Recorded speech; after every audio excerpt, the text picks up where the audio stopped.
Hey guys, welcome to another episode of the All.In Fantasy LCS podcast. As you can see, it's just me this week. Reason why is because I royally fucked up. We actually did a full episode with Max and Zisha, but because of technical difficulties on my end, we didn't record the audio for both of them. So we spent an hour of our time doing our podcast, and then pretty much we couldn't use any of it.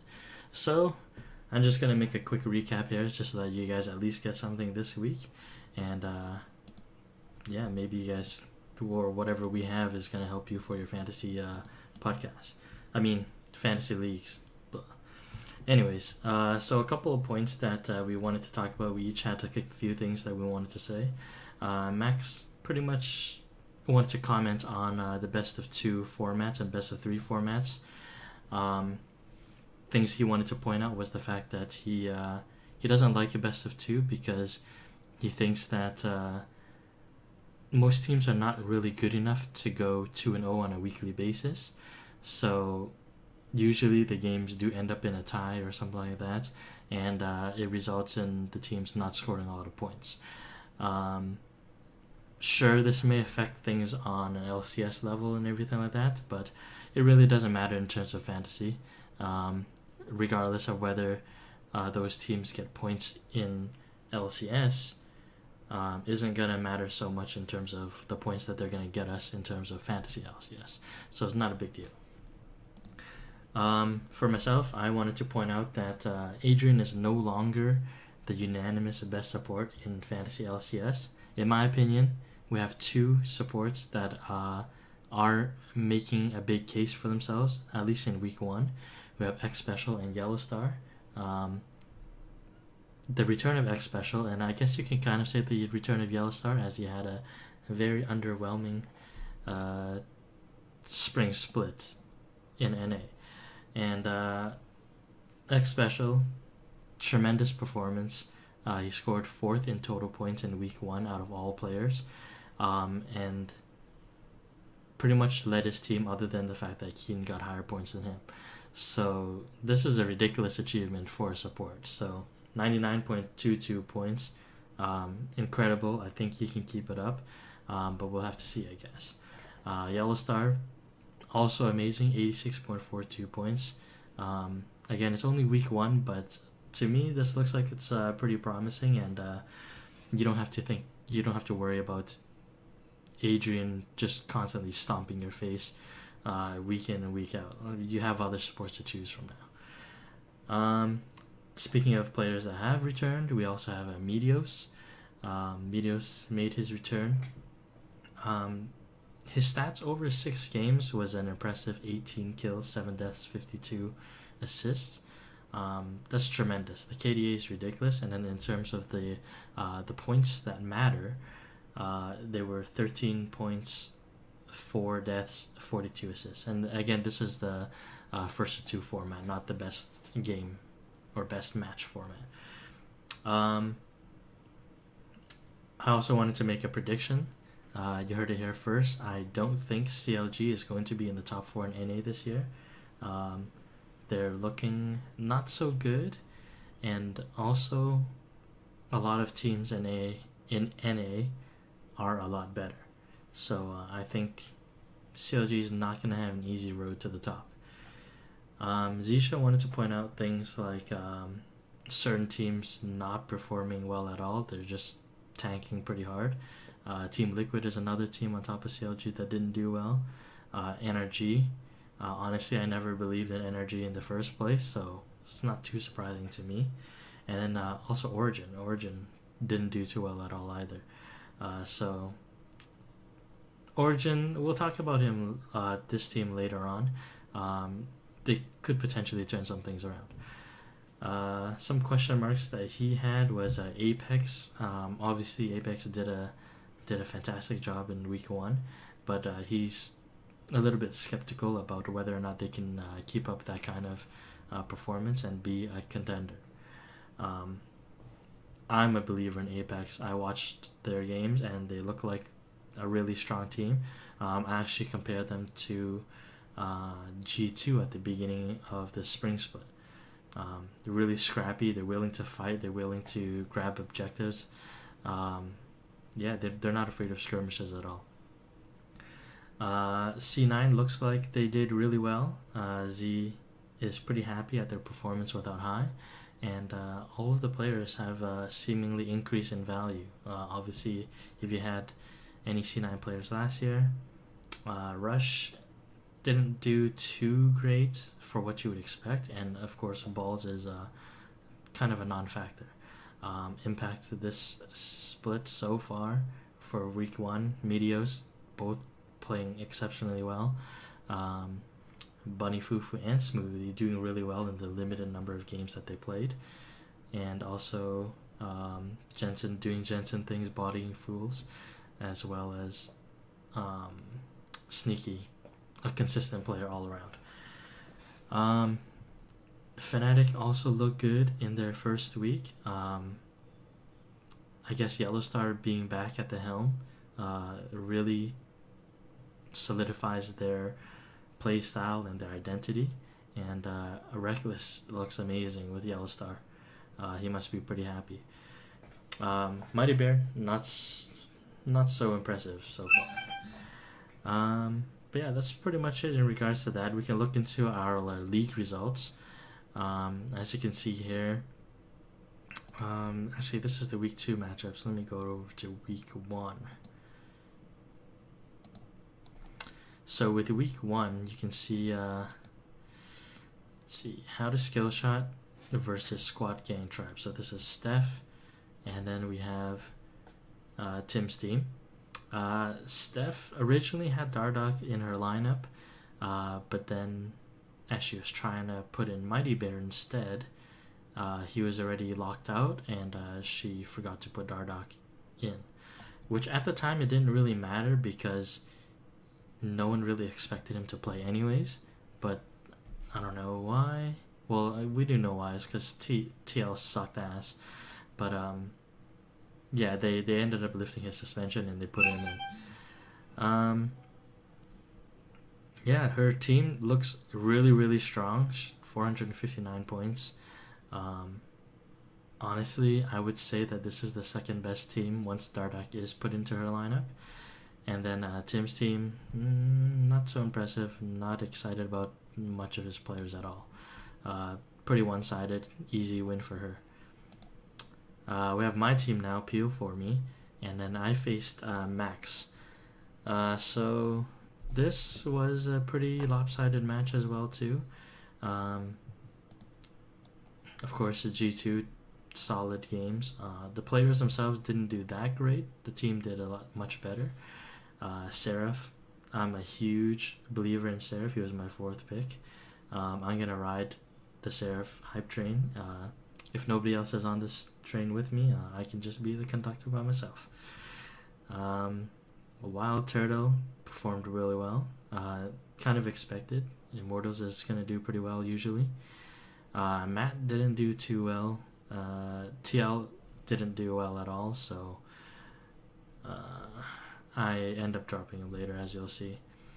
Steelback did pretty good as well too. I'm really happy. Nobody really believed in Steelback or Rocket at all, but I keep telling Max and Z, it's not about the team, it's about the players. Sometimes you're gonna have really good players on really bad teams that are still gonna get performance points and perform well.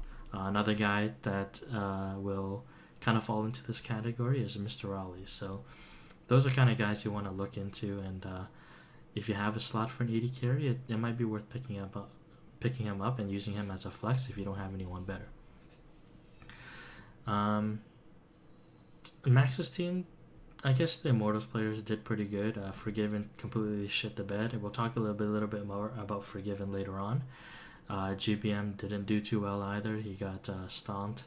CLG did terrible in their first week, so yeah, what can you do? Just bad luck. Moving on to the next matchup of week 1, we had Chris's team and also Zisha. Chris's team, as you can see, he has high. He didn't sub out high.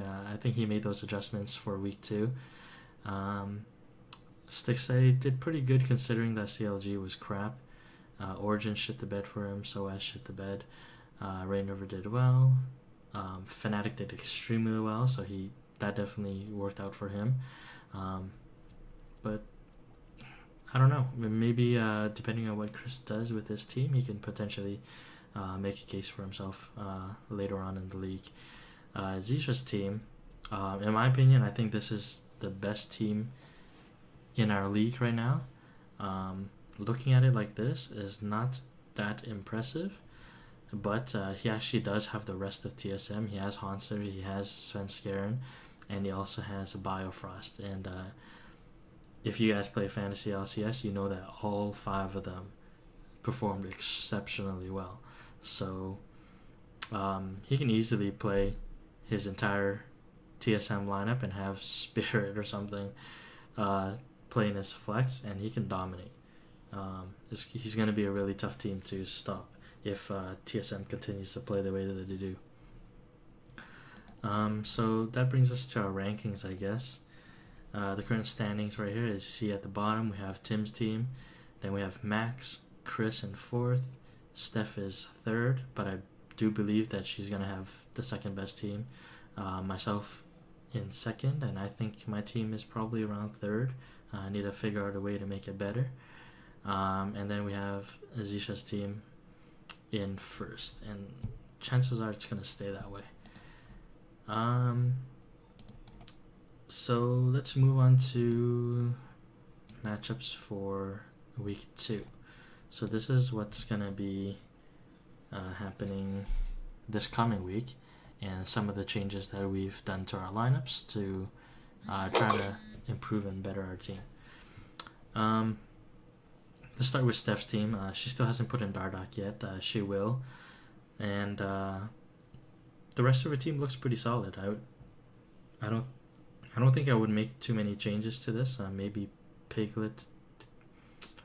Piglet might get subbed out if she has somebody better on her bench. But Dardoch is definitely going to be in there. She's facing me this week. Oh god. I pretty much, as you can see, I dropped Matt. I picked up X Special. And then I'm going to take a risk on Keen. I think Keen is going to be a pretty fun player to have on my roster, my team. Just watching him play, he played exceptionally well. I like his champion pool.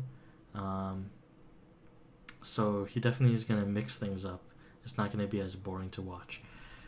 Wild Turtle, Burke, Strick, those guys are pretty much going to be staples on my team. I don't think they're ever going to leave the starting lineup. And Seraph, again, he's my anchor. He's got to prove to everyone that he deserves to be my 4th pick, and it should have been probably higher. Moving on to the next team. This next matchup is Chris versus Tim.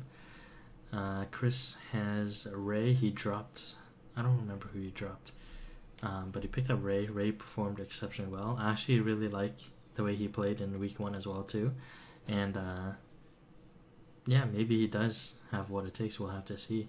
I think it's worth taking a risk on Ray.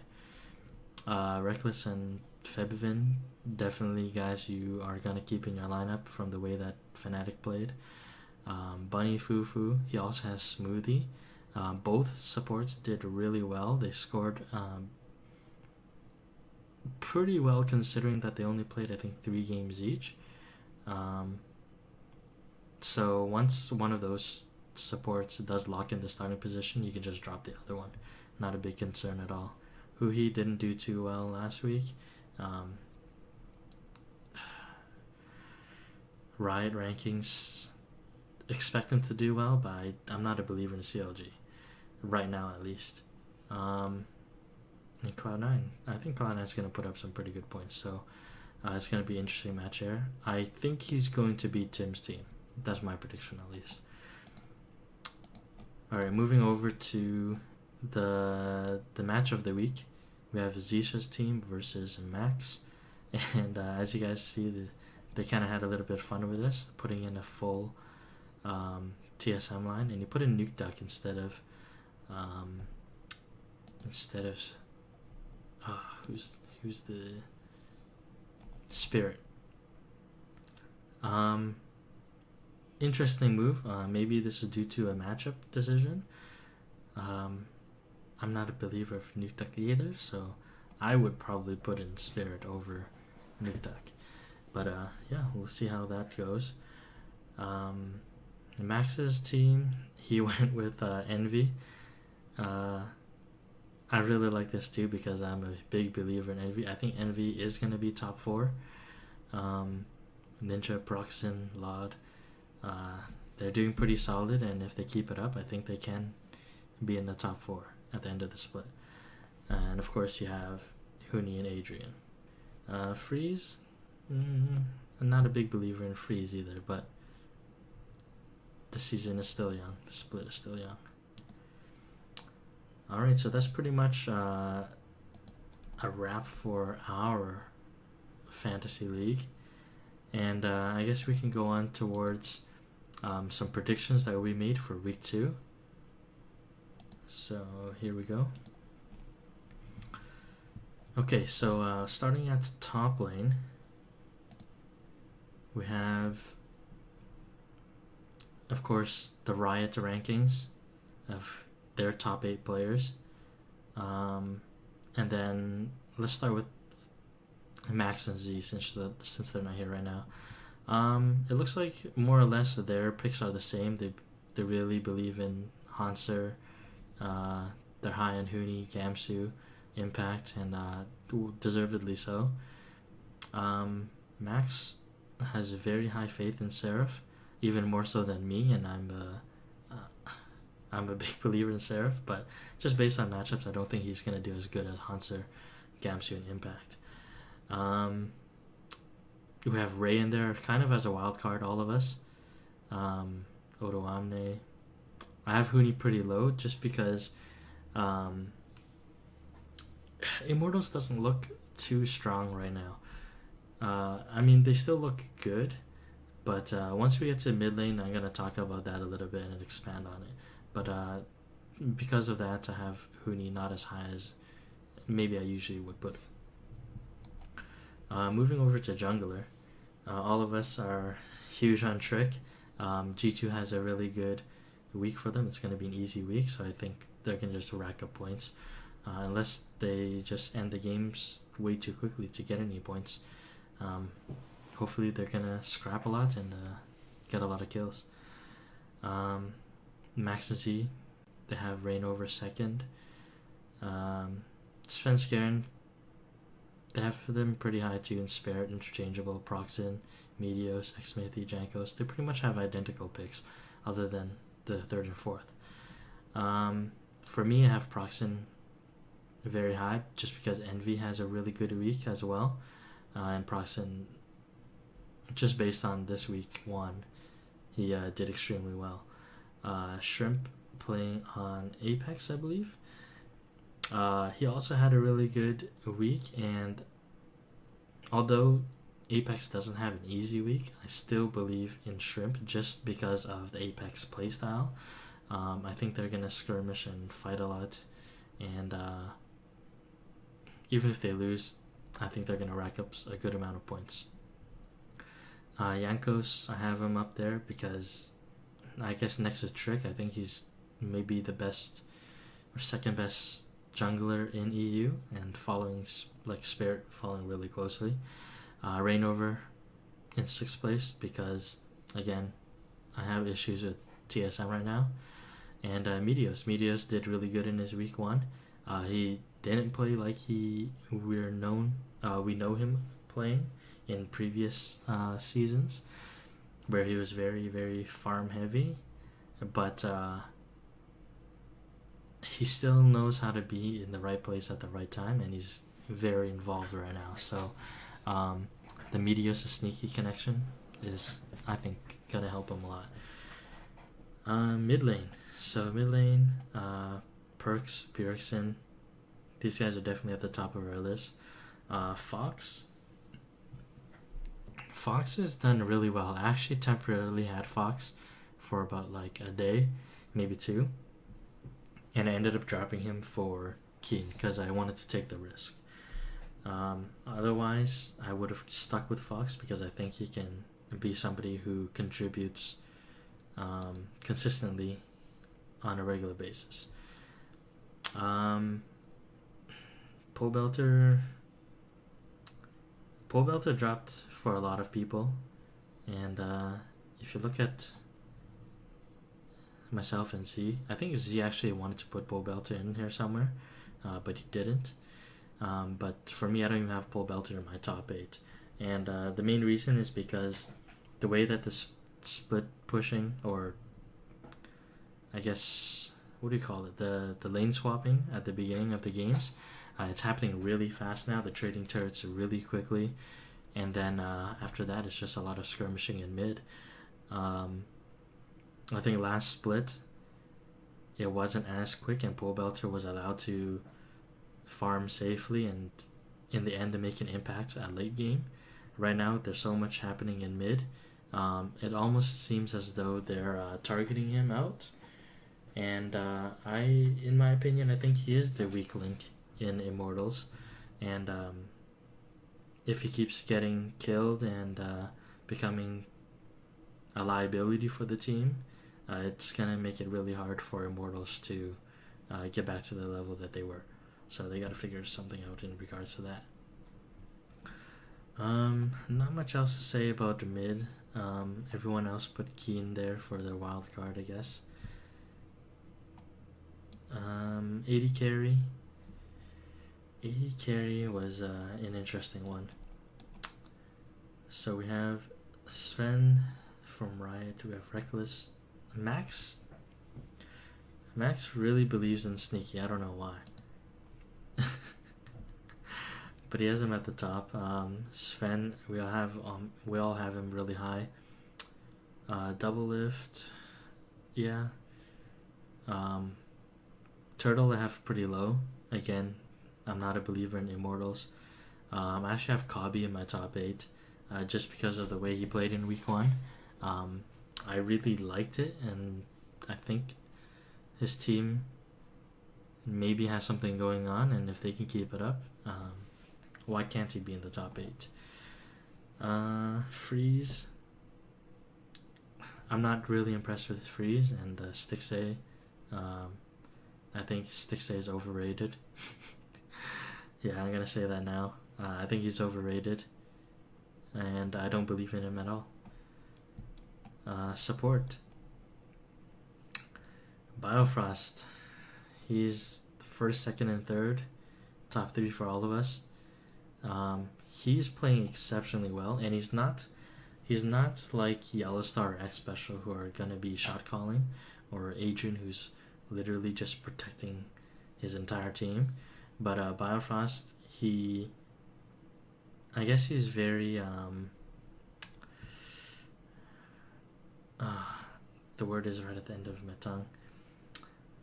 He's very easily influenced. It's not the word I'm looking for, but point is that if Doublelift tells him to do something, because he's a new player, he's a rookie, he's gonna listen. Whereas before, when Doublelift was playing with Yellowstar, both of them are veterans. They're gonna both want to do something, and probably more often than not, they disagreed, and that was probably why neither Yellowstar nor Doublelift did that well in fantasy.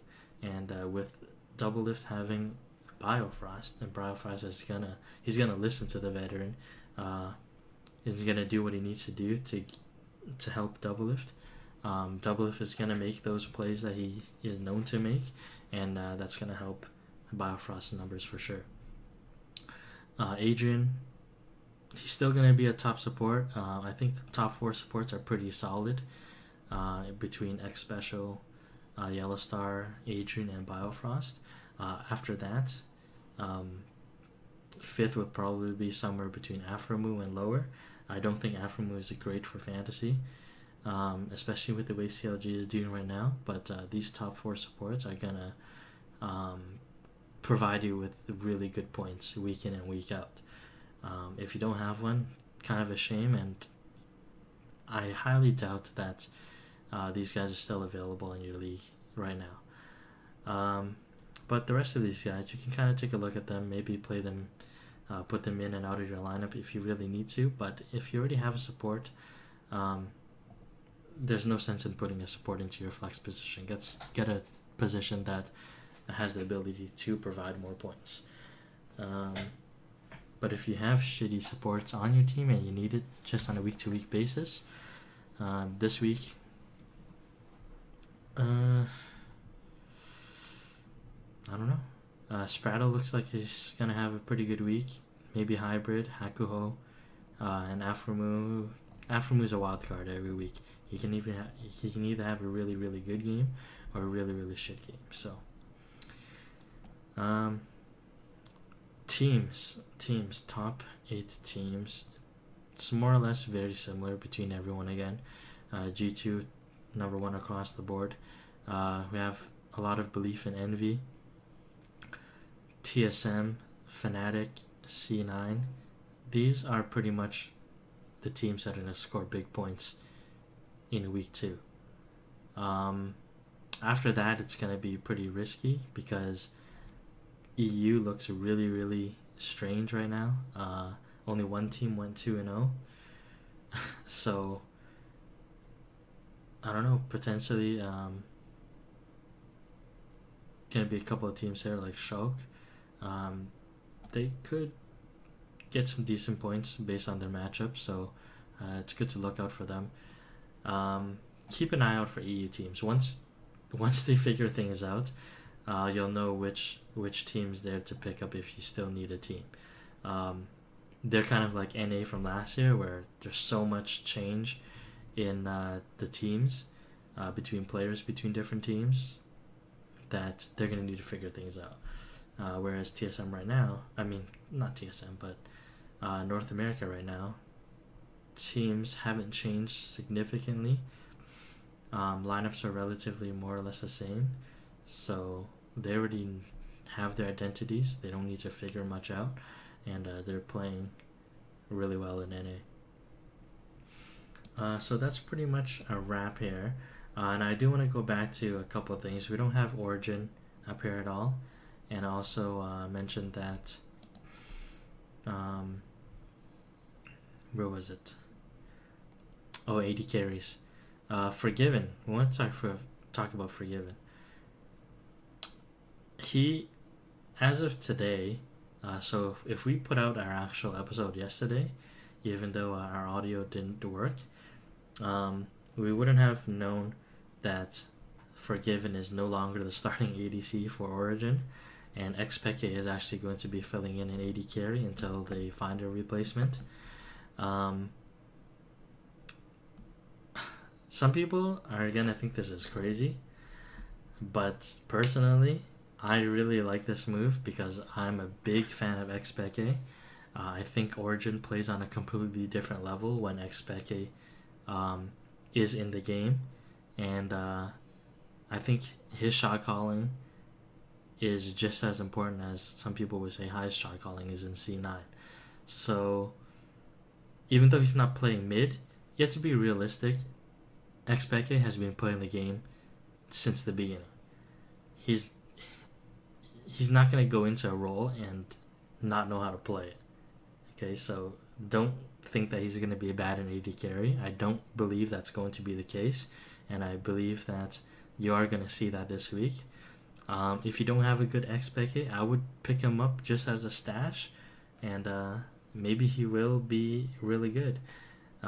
This would be a really good thing for Origin because they can have Power of Evil in mid, so as will actually be more useful with Xpeke in the game, and yeah, it's. I think they're a really fun team now that Xpeke is the AD carry. So keep an eye on that. Other than that, I hope this did help you guys out a little bit. If you were wondering who you might want to put in, we're not pros at this. We're not going to be absolutely right. All of this is, of course, speculation and just based on our opinions. But I don't know. Maybe if you see a trend and we're fairly accurate on most cases, these are going to help you in the long run. So yeah, hope this helped you guys this week. If you guys like the podcast, I promise next week will be better. The audio should be working on this video. If not, I might as well quit doing this. Yeah, I think future weeks are gonna be a lot better since we changed our broadcasting, I guess, program software. I don't know what else to say, guys. I guess if you enjoyed it, there's a button down below right over here. You can click subscribe. Over here to the side, you're gonna see,